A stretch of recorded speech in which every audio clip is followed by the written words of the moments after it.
The big item in the news right now is the Pfizer vaccine. They've been trying and testing a COVID-19 vaccine that they've supposedly tested on 43,000 different individuals in numerous countries, and they're saying that this vaccine could be 90% effective. And so when you consider that, is that the solution to our problems? Well, they're hoping that that would somehow solve the problem with COVID-19. Now, the real question then is that since we've all been touched by this pandemic, every one of us have been affected, yet how will we come out of it? What will this vaccine actually produce? Is it going to get our economy back? Or is this the new normal that we're living in right now?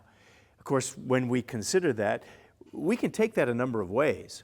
I mean, we could be paralyzed by what's been happening around us. It could impact our lives, and we could kind of get down into our own little cocoons and try to protect ourselves. And we might even look at this problem in that way.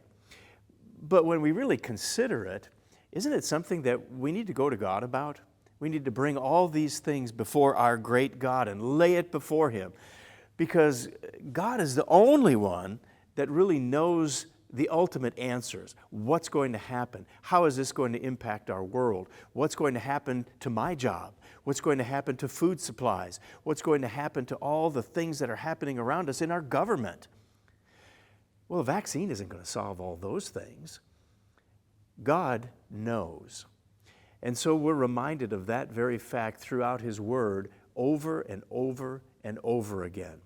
There's a passage in the book of Isaiah, in Isaiah chapter 26, verse 3.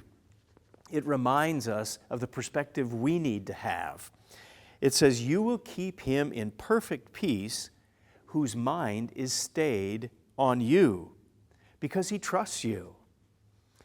And so what we're told here is that our relationship with God is what is most important. This should be first and foremost in our life. We should bring these problems and issues that we have, the challenges and our trials, before God and lay it all before Him, because He knows. Ultimately, prayer is that one vaccine that has been proven, not just 50% or 80% or maybe 90% like this Pfizer vaccine may be. Prayer is the ultimate vaccine that will be the ultimate solution that's effective against every single enemy that comes against us. That's BT Daily. We'll see you next time.